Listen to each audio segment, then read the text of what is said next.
Hello दोस्तों, स्वागत है आपका आपके अपने यूट्यूब चैनल जय राव साइंस क्लास में। दोस्तों, आज का जो वीडियो है वो आज आपके लिए बहुत ही इम्पोर्टेंट वीडियो है। आज का वीडियो है मॉडल पेपर वार्षिक परीक्षा क्लास 10 की।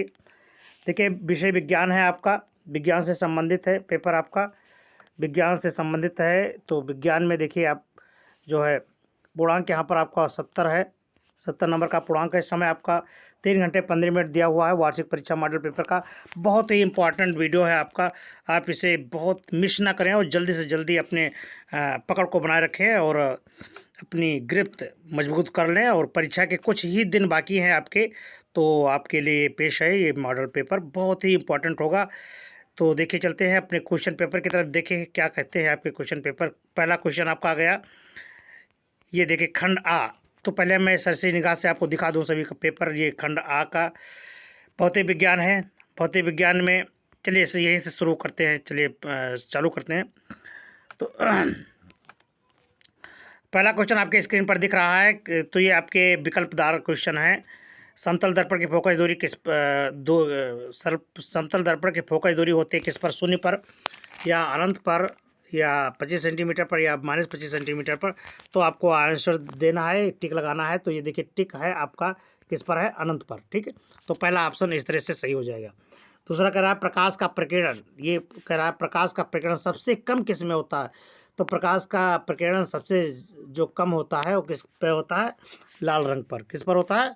लाल रंग पर सबसे कम होता है। ठीक है, तो ये भी आपका ऑप्शन यहीं पर क्लियर हो रहा है, क्योंकि इसलिए जो है जो इंडिकेटर बनाए जाते हैं वाहन में वो लाल रंग के बनाए जाते हैं ताकि उसका प्रकीर्णन सबसे कम होता है। ठीक है, चलिए अगले क्वेश्चन की तरफ बढ़ते हैं हम लोग। अगला क्वेश्चन देखिए क्या है आपका। यहाँ पर देखिए लिखा है कि एक विद्युत आवेश पर एक प्रोटॉन पर विद्युत आवेश की मात्रा होती है। तो एक प्रोटॉन पर विद्युत आवेश की मात्रा कितनी होती है? ऑप्शन आपके दिए हुए हैं। और दूसरा है कौन सा चुंबकीय क्षेत्र का मात्रक नहीं है? ठीक है, तो दोनों ऑप्शन देखिए, ये दोनों ऑप्शन एक ही प्रकार के हैं। तो देखिए इसका ये सही है और चुंबकीय क्षेत्र का मात्रक नहीं है, वो आपको देखिए ये आपका उसका आंसर ये सही है। ठीक है, तो ये न्यूटन प्रति एम्पियर स्क्वायर है, तो ये आपका आंसर सही होगा। ठीक है, चलिए चलते हैं अब अगले क्वेश्चन की तरफ। अगला क्वेश्चन चलिए, अगला क्वेश्चन आपका आ गया आपके स्क्रीन पर। ये अब लिखित परीक्षा है। अब आपको लिखित क्वेश्चन देने होंगे दो। इसके देखिए 2 नंबर दिए जाएंगे आपको। कह रहा है कि एक न्यूमेरिकल है, एक गोलीय दर्पण की फोकस दूरी f। फोकस दूरी को किससे पता करते हैं? एक गोलीय दर्पण की वक्रता त्रिज्या r बराबर कितनी है? 20 सेंटीमीटर।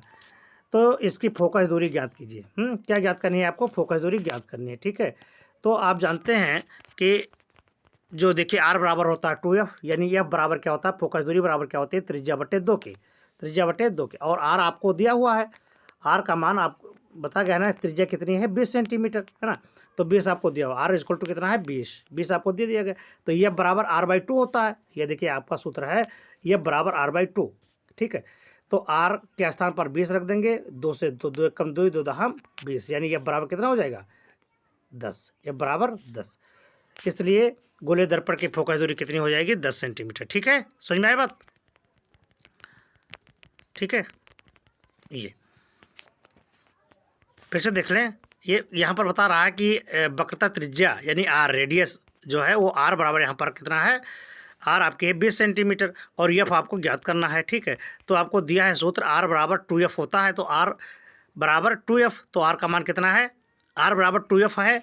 देखिए यहाँ पर फिर से देख लें, कह रहा आर बराबर 2f, आर बराबर 2f, तो एफ बराबर, तो देखिए 2f में मल्टीप्लाई हो रहा है। तो जब एफ करेंगे इधर तो ये आर ऊपर चला जाएगा, तो आर बटे 2 हो जाएगा एफ बराबर। ठीक है, तो एफ बराबर क्या हो जाएगा? आर बटे 2, और आर का मान आपको दिया हुआ है 10, और 10 दिया हुआ है, तो 10 से इसको 2 से डिवाइड कर दे, तो इससे आर बराबर 20 दिया है। सॉरी, आर बराबर कितना है? 20, तो 20/2, 2 × 2 2 2 दहम 20। ठीक है, तो ये आपका यहाँ हो जाएगा 20/2, 2 कम 2 2 दहम 20 बराबर कितना हो जाएगा? 10 आया ना। यानी 20 को आप 2 से जब भाग देंगे तो कितना आएगा, 2 दहम 20। तो ये आपका मान कितना आया आपका 10। ठीक है, समझाई बात। चलिए अगले क्वेश्चन की तरफ बढ़ते हैं हम लोग। अगला क्वेश्चन है, नेत्र की समंजन क्षमता से क्या तात्पर्य है। नेत्र की समंजन क्षमता से क्या तात्पर्य है, तो इसका देखिए उत्तर क्या है। नेत्र की वह क्षमता जिसके कारण वो अपनी फोकस दूरी को समायोजित करके निकट तथा दूर वस्तुओं को फोकसित कर लेता है या आसानी से देख सकता है, नेत्र की समंजन क्षमता कहलाती है। अर्थात ये वो क्षमता है जिसके द्वारा वस्तु को दूर या नज़दीक को आसानी से समायोजित कर लेता है। समायोजित कर लेता है अर्थात कम्बिनेशन कर लेता है कि हमें दूर देखना है या नज़दीक देखना है। ठीक है, तो फोकस, वस्तुओं पर फोकस करने की जो क्रिया है उसी को क्या कहते हैं, समायोजन क्षमता कहते हैं। ठीक है, तो ये अगला क्वेश्चन की तरफ बढ़े। विद्युत धारा के मात्रक की परिभाषा। क्लियर, देखिए विद्युत धारा के मात्रक, विद्युत धारा की मात्रा की परिभाषा आपको लिखना है। देखिए क्वेश्चन आपको फंसा दिया है थोड़ा, विद्युत धारा नहीं देना है, मात्रक की परिभाषा देने। तो देखिए क्या है मात्रक की परिभाषा। यदि किसी परिपथ में 1 सेकंड में, यदि किसी परिपथ में 1 सेकंड में 1 कूलम्ब आवेश प्रवाहित होता है तो परिपथ में प्रवाहित धारा का मान 1 एम्पियर होता है। ठीक है, ये मान आपका किसका हुआ, इसका मात्रक का। ठीक है, अगले क्वेश्चन की तरफ बढ़ते हैं।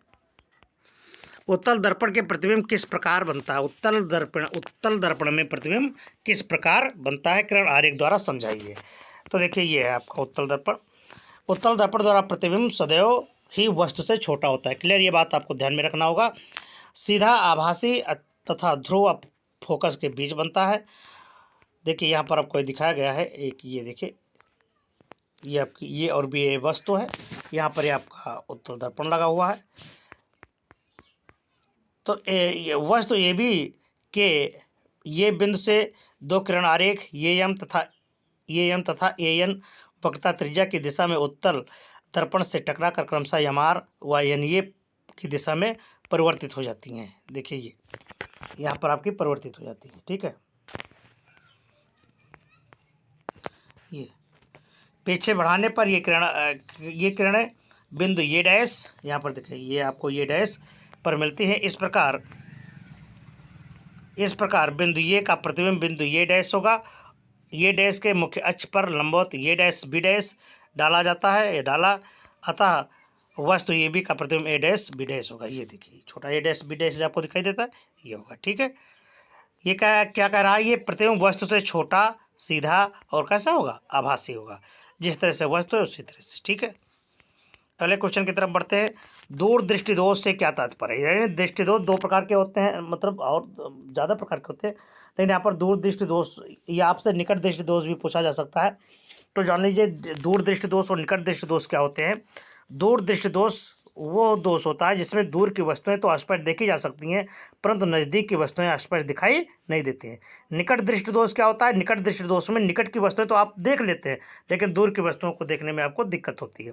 तो यहाँ पर कह रहा है कि दूर दृष्टि दोष से क्या तात्पर्य है। तो दूर दृष्टि दोष यानी दूर की वस्तु को तो देख सकता है लेकिन पास की वस्तु को स्पष्ट दिखाई नहीं देता है। और इसका निवारण किस तरह से किया जाता है, ये देखिए, इस दृष्टि दोष वाले व्यक्ति का निकट बिंदु 25 सेंटीमीटर के स्थान पर अधिक बिंदु पर हो जाता है।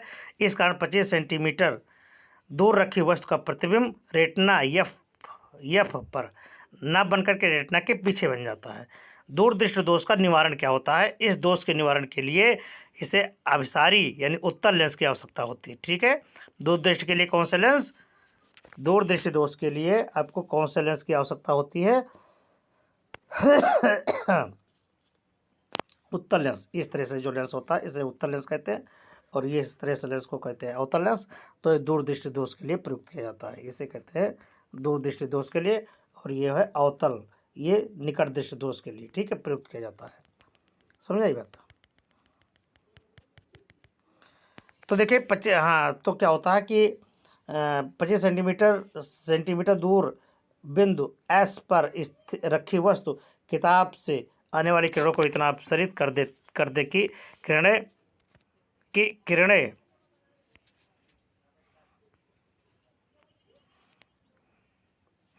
दूषित आंख के निकट यन से आती हुई नेत्र लेंस पर आपतित हो तथा प्रतिबिंब रेटिना पर बने। ठीक है, ये चलिए ये हो गया ना। अगला क्वेश्चन आ गया कि किसी चालक तार में धारा प्रवाहित करने पर उसमें उत्पन्न ऊष्मा किन किन कारकों पर निर्भर करती है। या इसमें एक और ऑप्शन दिया हुआ है, यह आपको करना है कि किसी चुंबकीय क्षेत्र में स्थित विद्युत धारावाही चालक पर आरोपित बल अधिकतम कब होता है। तो देखिए, जब किसी धारावाही चालक को चुंबकीय क्षेत्र में रखा जाता है तो उस पर कार्यरत बल के लिए व्यंजक F बराबर BIL साइन थीटा, जहाँ भी चुंबकीय क्षेत्र I है धारा की शक्ति, L है चालक की लंबाई और थीटा है धारा चालक एवं चुंबकीय क्षेत्र की दिशा के बीच का कोण। F का मान जब थीटा का मान 90 अंश होगा तो अधिकतम होगा, अर्थात चालक एवं चुंबकीय क्षेत्र दोनों एक दूसरे के कैसे होते हैं, लंबवत होते हैं। ठीक है, तो ये आपका आंसर हो गया। ठीक है, चलिए अगले क्वेश्चन की तरफ बढ़ते हैं। उत्तल दर्पण के लिए सूत्र है आपका 1/f = 1/u + 1/v का निगमन कीजिए, ये जहां संकेतों का सामान्य अर्थ बताइए। तो ये देखिए, ये है आपका सूत्र। देखिए, आपको पहले किरण आरेख बताने हैं। ये उत्तल दर्पण के लिए UVF में संबंध। ठीक है,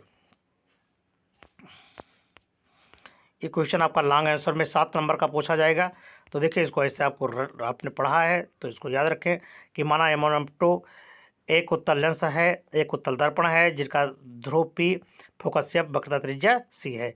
इसकी मुख्य अक्ष पर कोई वस्तु ये भी रखी है। वस्तु के सिरे B से मुख्य अक्ष के समांतर चलने वाली आपतित किरण BD दर्पण के बिंदु D पर गिरती है। परावर्तन के पश्चात यह किरण दर्पण के फोकस F से आती हुई प्रतीत होती है। दूसरी किरण BI वक्रता केंद्र की सीध में दर्पण पर आपतित होती है तथा परावर्तन के पश्चात उसी मार्ग में लौट जाती है। ये दोनों परावर्तित किरणें B से आती हुई प्रतीत होती हैं, जो कि B का प्रतिबिंब है। B' से मुख्य अक्ष पर खींचा गया लंब A'-B' ही वस्तु का आभासी प्रतिबिंब है। यह प्रतिबिंब फोकस एवं ध्रुव के बीच में होता है। तो ये देखिए, आपकी ये वस्तु है। ठीक है, लेकिन ये आपकी आभासी है। ठीक है, ये A'-B'।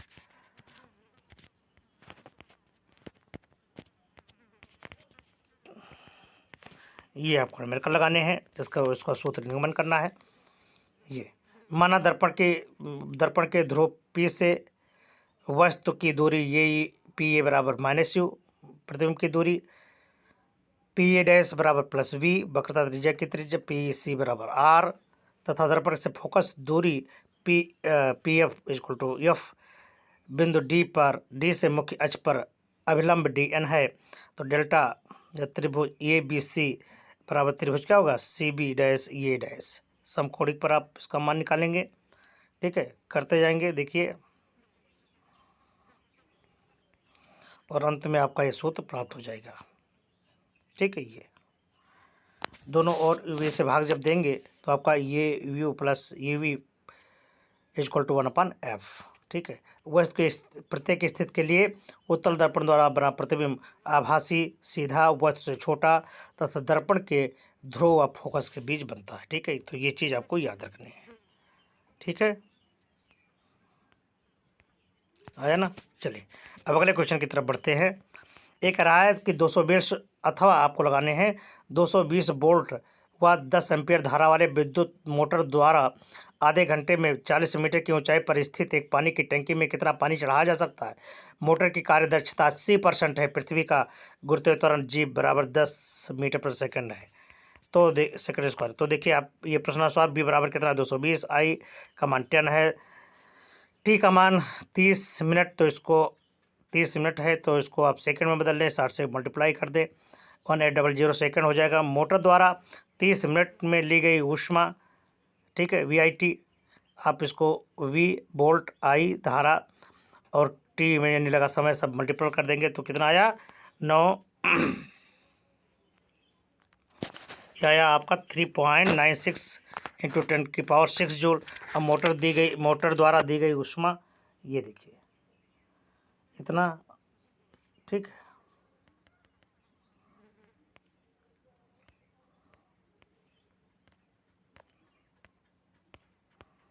ये माना इस ऊर्जा द्वारा m किलोग्राम पानी 40 मीटर तक चढ़ाया जाता है। तो आपका जो मान निकला है ये मान, इसको आप कितने में निकाल सकते हो, m का मान इस पर रख देंगे और ये आपका किलोग्राम पानी आप इसके ऊपर चढ़ा सकते हैं। ठीक है, क्लियर। चलिए अगले क्वेश्चन की तरफ बढ़ते हैं।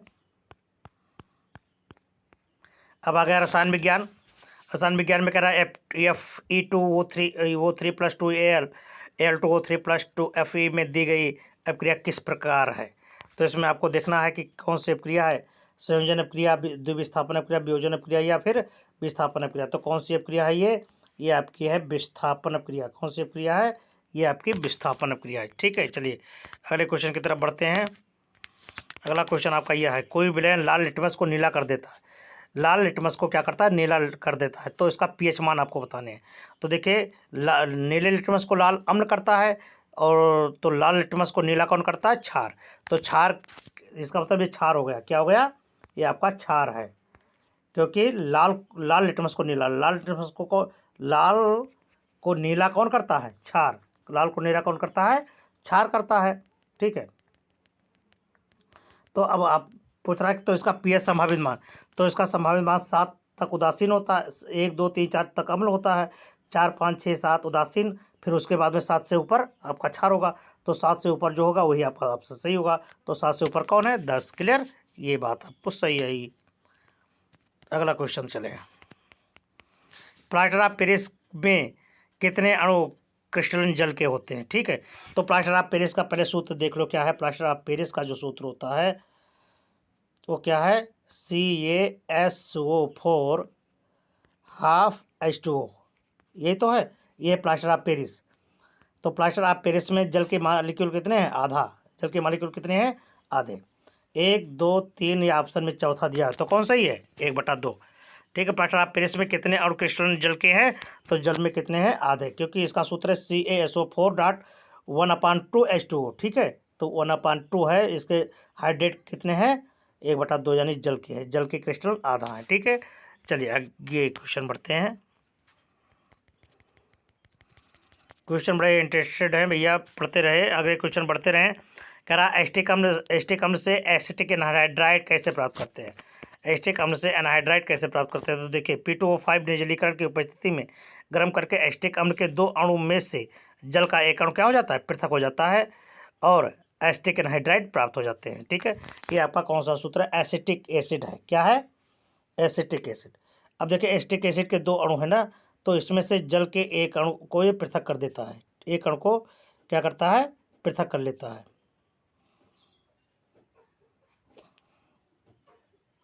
तो देखिए किस तरह से काम करता है ये अपना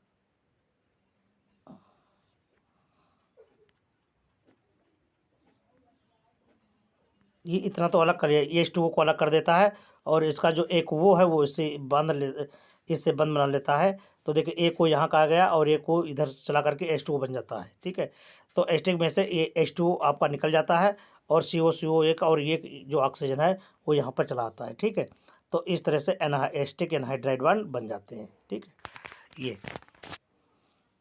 ठीक है। चलिए अगले क्वेश्चन की तरफ चलते हैं हम लोग।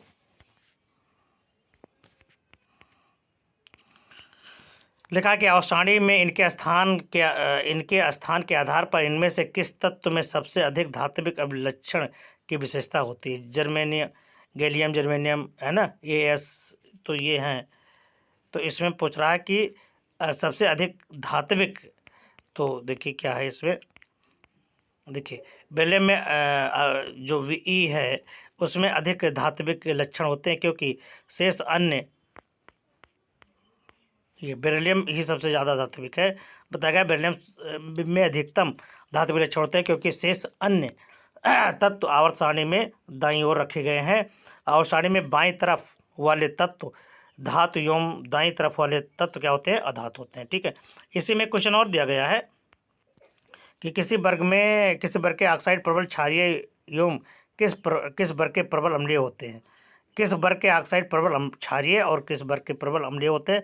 तो आपको ये भी जानना है कि फर्स्ट वर्ग के ऑक्साइड प्रबल क्षारीय होते हैं, तथा ये सेवंथ ये वर्ग के ऑक्साइड प्रबल अम्लीय होते हैं। ठीक है, तो ये दोनों क्वेश्चन आपको याद रखने हैं। अगले क्वेश्चन की तरफ हम लोग बढ़ते हैं। अगला क्वेश्चन बहुत ही इंपॉर्टेंट क्वेश्चन है आपका। लिखा निम्न लिखित यौगिकों का IUPAC नाम आपको देना है। ठीक है, IUPAC यानी इंटरनेशनल यूनियन में इसका नाम बताना है। ये IUPAC पद्धति, ठीक है। तो IUPAC, अगर एक चीज़ और जान लीजिए कि अगर आपसे पूछा जाए कि IUPAC का पूरा नाम ही लिखिए, तो आपको IUPAC का पूरा नाम पहले लिखना है। तो IUPAC का क्या है? Inter national union of pure and applied chemistry, ठीक है। ये हुआ इंटरनेशनल, ये है international union of pure and applied chemistry. तो अगर आपसे पूछा जाए कि अगर आप इसका पूरा नाम बताएं, तो आपको पूरा नाम बताने को आएगा, ठीक है। तो इस तरह से इसका पूरा नाम कर देंगे। फिर आपसे कह रहा है कि इसके वो जो यौगिक दिए हुए हैं उसमें आपको बताना है कि इसका नाम IUPAC में है क्या, ठीक है। तो इसमें देखिए IUPAC नाम हम लोग लिख रहे हैं, पहले का IUPAC नाम लिख रहे हैं। तो देखिए पहला IUPAC नाम क्या है? यहाँ पर देखो CH3CHO दिया हुआ है। तो CH3CHO है तो 3 कार्बन है, 3 कार्बन में प्रोपेन, लेकिन CHO ग्रुप जुड़ा है तो अल ग्रुप हो जाएगा, तो प्रोपेन में अल जुड़ जाएगा, प्रोपेनल। यहाँ पर दूसरे में देखिए बहुत ही इंपॉर्टेंट है आपका ये वाला CH3COCH3। तो यहाँ पर एक क्रियात्मक समूह हो जाएगा और एक आपकी जनक श्रृंखला हो जाएगी। तो मेथॉक्सी मेथेन हो जाएगा। इसका नाम क्या है? मेथऑक्सी। मेथेन में ऑक्सी जुड़ा तो मेथॉक्सी मेथेन। यहाँ पर देखें, अगला देखें मेथॉक्सी एथेन। यहाँ पर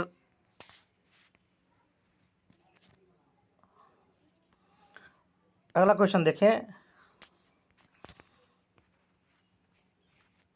हाँ, तो मेथॉक्सी मेथेन हो गया। यहाँ दूसरे को देखें, दूसरा जुड़ा है, यहाँ पर देखें एथेन जुड़ा है, यहाँ पर मेथिल, तो इसका नाम है मेथॉक्सी एथेन। क्या नाम है? Methoxy ethane. ध्यान रखना, बहुत ही इंपॉर्टेंट है, मेथॉक्सी एथेन, ठीक है। अगला देखें,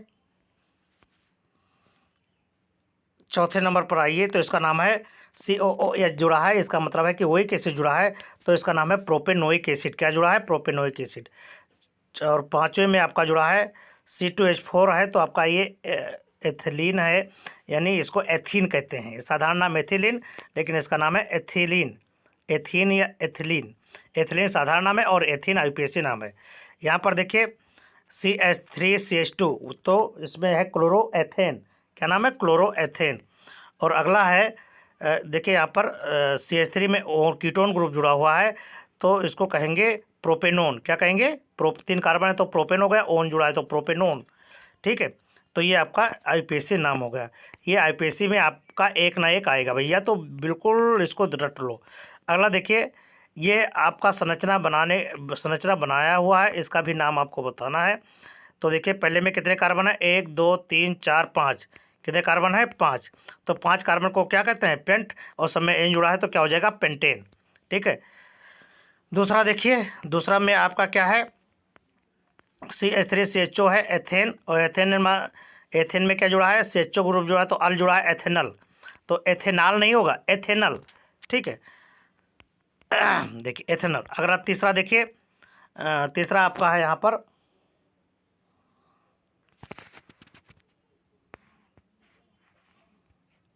ये देखिए, तीसरा क्या है आपका?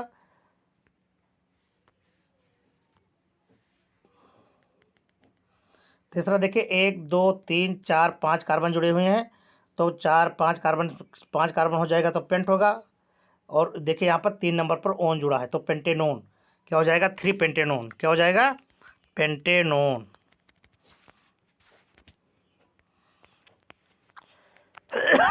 पेंटेनोन 3 हो जाएगा ना। यहाँ पर देखिए एथिल अल्कोहल हो जाएगा एथेनॉल। छठे में है आपका, छठे में देखिए 1 2 3 4 कार्बन है तो इसमें ब्यूट होगा, लेकिन आइन जुड़ा है, ब्यूटाइन 2। और इसमें सातवें में देखिए क्या हो जाएगा? 1 2 3 कार्बन है तो प्रोपेन 2 पर OH जुड़ा है तो प्रोपेनॉल हो जाएगा। सातवें में देखिए प्रोपेनॉल हो गया। आठवें में देखिए यहाँ पर CH3 का होल तो ऐसा, यानी एक CH3 ऊपर है, एक CH3 ऊपर है ना। और यहाँ पर देखिए CH CH2। तो देखिए इस संरचना को इस तरह से बनाया गया है, इस संरचना को देखिए कितने कार्बन है आपके, 3 कार्बन है, तो 1 2 3, यहाँ पर समय सिंगल बॉन्ड लगा दिया गया है और यहाँ पर आपको CH3 जोड़ दिया गया है और ये आपका CH3 है ही, तो एक CH3 ये हो गया, एक CH3 ये हो गया, उस वही कहा गया CH3 का होल ट्वाइस। फिर CH यहाँ है तो एक H यहाँ हो जाएगा और CH2OH यानी आल ग्रुप जुड़ा हुआ है ना, यहाँ पर OH जुड़ा है, ठीक है। तो क्या नाम हुआ यार, देखिए 1 2 3, तो 2 पर जुड़ा है मिथिल तो हो जाएगा 2 मिथिल प्रोपेनॉल 1।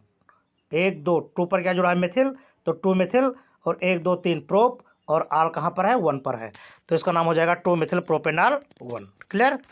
चलिए अगले क्वेश्चन की तरफ बढ़ते हैं। इसका नाम हुआ 2 मिथिल प्रोपेनॉल 1। और यहाँ पर देखिए नवा, देखिए ये जो नवा है CH3CH3OCO, तो यहाँ पर देखिए ये प्रोपेन 1 2 3 ही कार्बन है, वही एसिड जुड़ा है तो प्रोपेनोइक एसिड हो जाएगा, ठीक है। इसका देखिए नाम हो जाएगा प्रोपेनोइक एसिड। अगले क्वेश्चन की तरफ चलते हैं। पीएच पैमाना क्या मापता है, तो आपको बताना है कि पीएच पैमाने क्या होते हैं। उदासीन, अम्लीय तथा क्षारीय विलयनों के पीएच मान यानी परास बताइए। ये देखिए पीएच पैमाना अम्लों एवं क्षारों के जलीय विलयन में हाइड्रोजन आयनों की सांद्रता मापने का एक प्रयुक्त नियम है। उदासीन, जब उदासीन 7 हो जाएगा पीएच मान, तो आपका ये उदासीन हो जाएगा, ये आपका उदासीन है पीएच। फिर 1 2 3 4 5 ये आपका अम्लीय हो जाएगा, और यहाँ से यहाँ तक आपका क्षारीय हो जाएगा, तो ये क्षार है और ये आपका अम्ल है और ये आपका उदासीन है, ठीक है। ये आपको जानना बहुत ज़रूरी है। ये ठीक है, तो ये आपको इसके लिए से बना देना है कि 6 से 7 तक आपका 7 पर तो उदासीन हो जाता है, और उससे 7 से पहले जितने भी हैं वो आपके अम्लीय हो जाएंगे, और 7 से बाद क्या हो जाएगा, क्षारीय हो जाएगा, ठीक है। चलिए अगले क्वेश्चन की तरफ बढ़ते हैं। निस्तापन क्रिया का उदाहरण देते हुए समझाइए। निस्तापन आपको बताना है, निस्तापन क्या होते हैं। ये सांद्रित अयस्क को उसके गलनांक से नीचे वस्तु पर नीचे ताप पर वायु की अनुपस्थिति या कम मात्रा में गर्म करके उनमें से नमी, हाइड्रेशन, जल या अन्य वाष्पीकरण पदार्थों को बाहर निकालने की क्रिया को क्या कहते हैं, निस्तापन या निर्जलजिका कहते हैं ना, निस्तापन करते हैं। इन प्रक्रम में अयस्क को बिल्कुल भी पिघलने नहीं दिया जाता है। धातु कार्बोनेट तथा हाइड्रोक्साइडों को गर्म करके कार्बन डाइऑक्साइड तथा जल निष्कासित करके धातु ऑक्साइडों को प्राप्त करना ही निस्तापन कहलाता है। निस्तापन प्रक्रम के फलस्वरूप अयस्क शुद्ध और छिद्रमय हो जाते हैं। जैसे देखिए बॉक्साइड है Al2O3 2H2O, अगर इसको आप गर्म करते हैं तो जो जल के मॉलिक्यूल हैं यहाँ पर वो क्या हो जाते हैं, जल के मॉलिक्यूल यहाँ पर निकल जाते हैं, तो ये Al2O3 बचता है, तो इसमें बॉक्साइड का क्या हुआ, निस्तापन हुआ, ठीक है। चलिए पढ़ते हैं अगले क्वेश्चन की तरफ। अगला क्वेश्चन, अम्ल, क्षार एवं लवण की परिभाषा का एक एक उदाहरण भी दीजिए। तो अम्ल क्षार की परिभाषा देखिए, वो पदार्थ जो जलीय विलयन में हाइड्रोजन आयन देते हैं, आर्हीनियस के अनुसार देखिए वो कौन से हैं, वो आपके अम्ल कहलाते हैं। देखिए हम लोग पदार्थ होते हैं जो जलीय विलयन में हाइड्रोजन आयन देते हैं, अम्ल कहलाते हैं। जैसे HCl है, अब क्या करेंगे H+ आयन देंगे, ठीक है। ये देखिए क्षार की आपकी, किंतु हाइड्रोजन आयन जलीय विलयन में स्वतंत्र रूप से नहीं रह सकता, यह जल के अणु से सहयोग करके हाइड्रोनियम आयन बना लेता है। देखिए यानी अर्थात अम्ल वह पदार्थ है जो जलीय विलयन में हाइड्रोनियम आयन बना लेता है या हाइड्रोनियम आयन देता है, उसे अम्ल कहते हैं। ये क्षार क्या हुए होगी जो जलीय विलयन में OH आयन देते हैं, OH- आयन देते हैं, हाइड्रोक्सिल आयन के अतिरिक्त और कोई ऋण आयन नहीं देते हैं, उन्हें क्या कहते हैं, क्षार कहते हैं। भैया देख लो, जल्दी से नोट कर लो, दिमाग में भी नोट कर लो। लवण क्या होते हैं, वह पदार्थ जिनके जलीय विलयन में H आयन के अतिरिक्त कोई अन्य धनायन या हाइड्रोक्सिल आयन के अतिरिक्त कोई अन्य ऋणायन हो, लवण कहलाते हों, ठीक है। वह पदार्थ जिनके जलीय विलयन में हाइड्रोजन आयन के अतिरिक्त कोई अन्य धनायन तथा हाइड्रोक्सिल आयन OH के अतिरिक्त कोई अन्य ऋण आयन हो तो लवण कहलाते हैं, जिसे जिंक सल्फेट, ठीक है। समझ में आई बात। चलिए अगले क्वेश्चन की तरफ बढ़ते हैं। ये कह रहा है अथवा एस्टिक अम्ल के निम्न के साथ में रासायनिक अपक्रिया दीजिए। एस्टिक एसिड को चारों से आपको अपक्रिया कराए, तो एक एक से करवाते हैं। ये देखिए एस्टिक अम्ल को पहले PCl5 यानी फास्फोरस पेंटाक्लोराइड, इसका नाम है फास्फोरस। एस्टिक एसिड को जब फास्फोरस पेंटाक्लोराइड से अपक्रिया कराते हैं तो एस्टिल क्लोराइड बनता है। क्या बनता है, एस्टिल क्लोराइड, ठीक है। देखिए अपक्रिया ध्यान से समझ लीजिए। दूसरे में क्या है, सोडियम एसीटेट बनता है। जब एसिटिक एसिड को NaOH से क्रिया कराते हैं तो सोडियम एसीटेट बनता है। क्या बनता है? सोडियम, तो ये सोडियम एसीटेट बनता है। देखो, तो आपका सोडियम एसीटेट बनता है, एक सोडियम एसीटेट हो गया। ठीक है, अगले क्वेश्चन की तरफ बढ़ते हैं। तो ये तीसरे में देखिए एसिटिक एसिड है, जब इसको हाइड्रेजोइक के साथ में क्रिया करते हैं तो एथिलेमिन बनता है। और चौथी अपक्रिया है आपकी ये, लाल फास्फोरस की उपस्थिति में एसिटिक एसिड में क्लोरीन या ब्रोमीन प्रवाहित करने पर मेथिल मूलक के हाइड्रोजन परमाणु एक एक करके क्लोरीन अथवा ब्रोमीन परमाणु से विस्थापित हो जाते हैं। एक एक करके क्लोरीन परमाणु अथवा ब्रोमीन से विस्थापित। ये देखिए H3COH है, यहाँ पर अब क्रिया करता है तो मोनोक्लोरो एसिटिक एसिड बनेगा। फिर मोनोक्लोरो एसिटिक एसिड क्रिया करेगा तो डाइक्लोरो एसिटिक एसिड बन जाएगा। डाइक्लोरो एसिटिक एसिड क्रिया करेगा तो ट्राइक्लोरो एसिटिक एसिड बन जाएगा। ठीक है भाई, एक एक करके पूरे क्लोरीन परमाणु या ब्रोमीन को हटा देता है। ठीक है, ये क्लियर। चलिए अगले क्वेश्चन की तरफ बढ़ते हैं। ये कह रहा है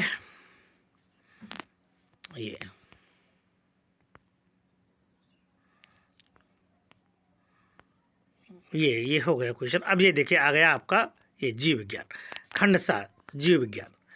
जीव विज्ञान में कह रहा है कि मानव में दूध दांतों की संख्या कितनी होती है। तो मानव में दूध दांतों की संख्या कितनी होती है?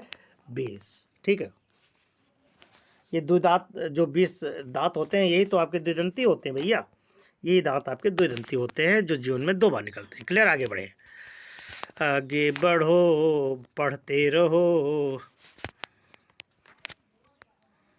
चलो आगे क्वेश्चन की तरफ बढ़ते हैं। खा, ये सॉरी हो गया, ये अगले क्वेश्चन की तरफ बढ़ते हैं। खा, मादा लिंग हार्मोन क्या कहलाता है? मादा लिंग हार्मोन एस्ट्रोजन कहलाता है। क्या कहलाता है भैया? एस्ट्रोजन कहलाता है। मादा लिंग हार्मोन क्या कहलाता है? मादा लिंग हार्मोन एस्ट्रोजन कहलाता है भैया। ठीक है, चलिए अगले क्वेश्चन की तरफ बढ़ते हैं। पुष्प के कितने भाग होते हैं? तो पुष्प के कितने भाग होते हैं भैया, ये आपको बताना है। तो पुष्प के भाग होते हैं 5। पुष्प के 5 भाग होते हैं। ठीक है,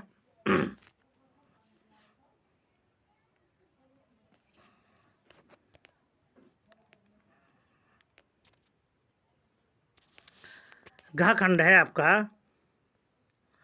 कि मनुष्य के शुक्राणु में ऑटोसोमों की संख्या कितनी होती है? तो ये ऑटोसोमों की संख्या कितनी होती है? 44 होती है। ठीक है, चलिए अगले क्वेश्चन की तरफ बढ़ते हैं।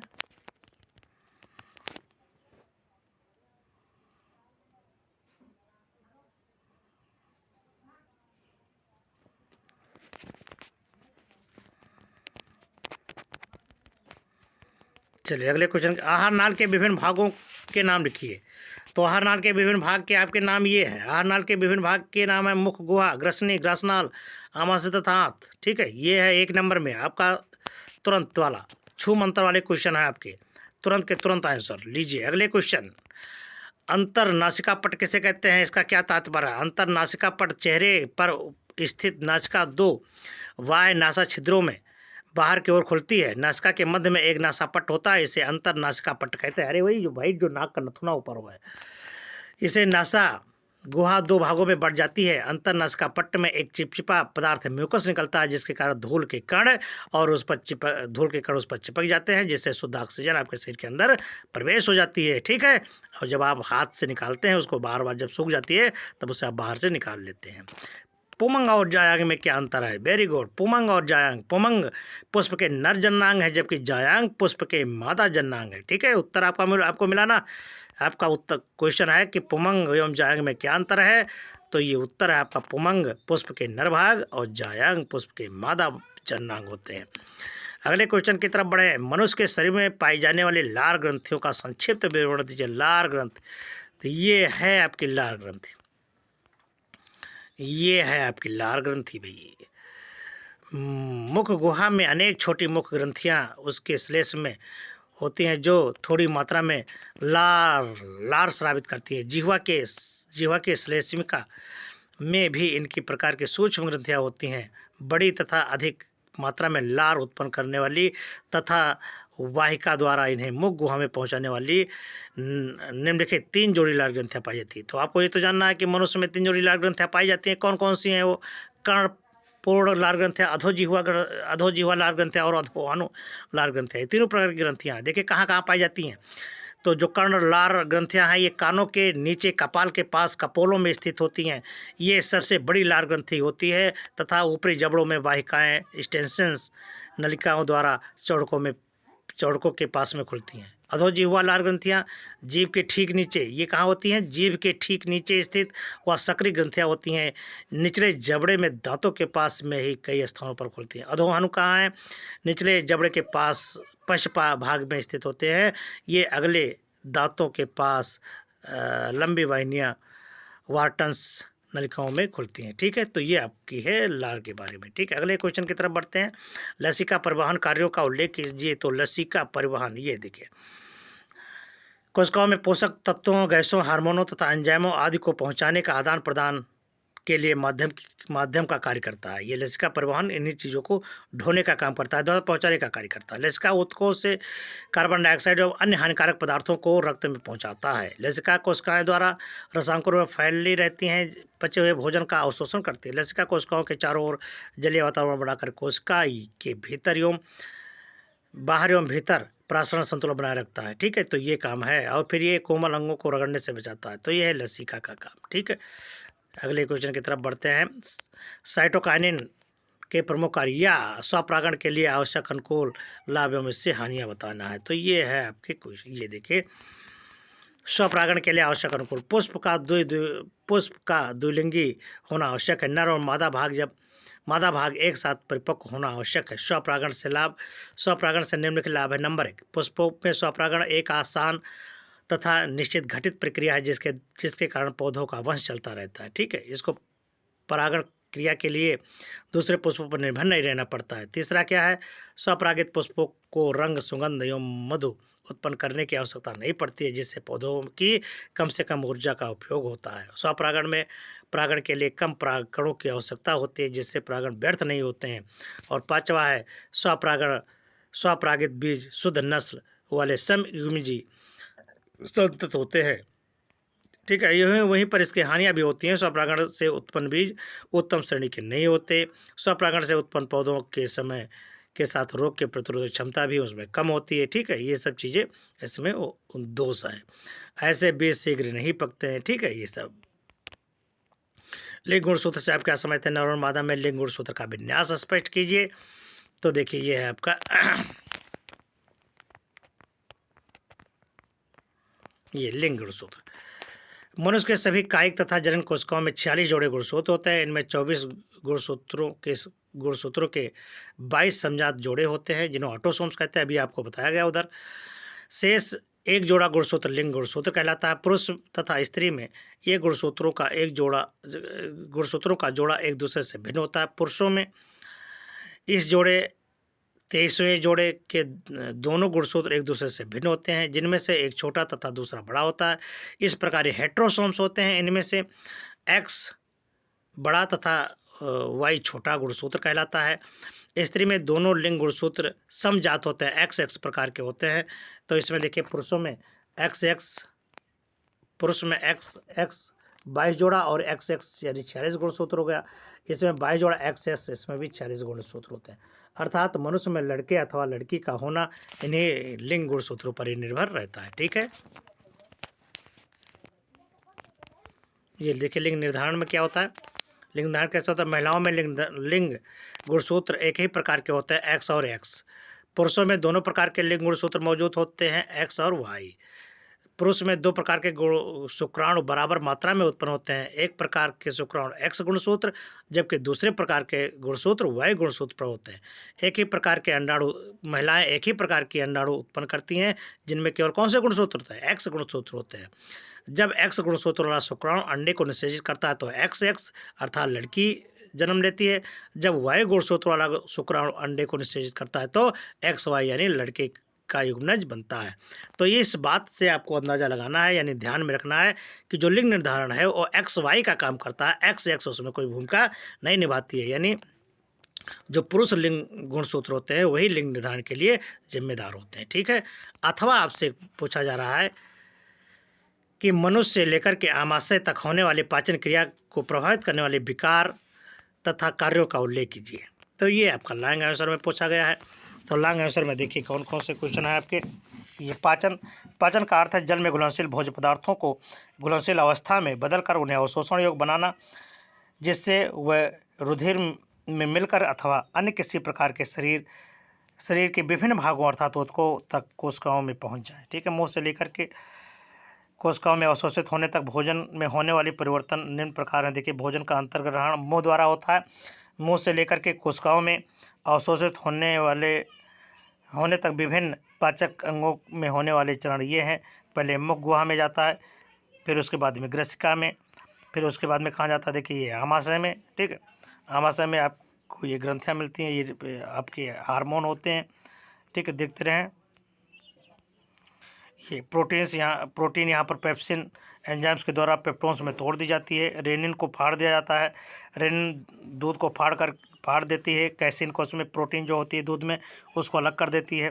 आमाशय में भोजन 3 से 4 घंटे यानी 5 घंटे तक रहता है। यह भोजन अवहेल के रूप में आ जाता है। भोजन के इस रूप को कायम कहते हैं। आमाशय से भोजन छोटी आंत के अग्रभाग में यानी ग्रहणी में पहुंच जाता है। ग्रहणी से अग्नाशय से निकलकर अग्नाशयी रस निकलता है। फिर देखिए वहाँ से देखिए तथा यकृत से निकलते हुए पित्तरस आकर के मिलते हैं। ठीक है, ये सब होते रहते हैं, देखते रहे आप।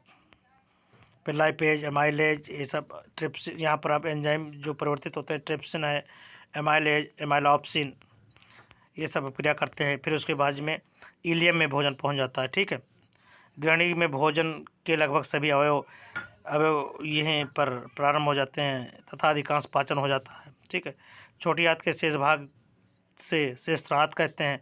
इनमें उपस्थित ग्रंथियों द्वारा स्रावित आंतरस में उपस्थित निम्नलिखित एंजाइम देखिए सिक्रेज, लैक्टेज, माल्टेज, इरेप्सिस, ये सब यहाँ पर मिल जाते हैं। फिर पचे हुए भोजन का अवशोषण होता है।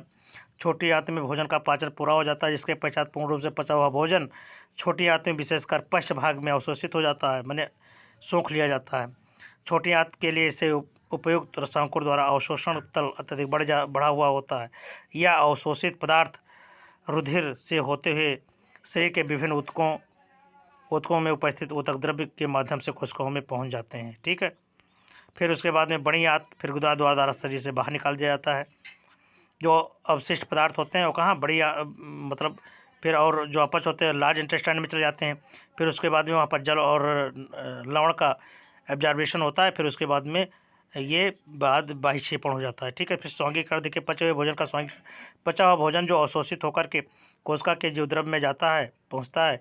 इस भोजन के तत्वों को जीवद्रव्य के स्वरूप आत्मसात कर लिया जाता है। इसी क्रिया को क्या कहते हैं, स्वांगीकरण कहते हैं। ठीक है, ये क्रिया हुई।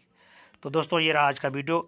ये वीडियो अगर आपको अच्छा लगे तो इसे दोस्तों में शेयर करें और ज़्यादा से ज़्यादा मार्क उठाएं। हम लोगों की यही चेष्टा है कि आप लोग खूब मेहनत करें और आगे बढ़ें। ठीक है।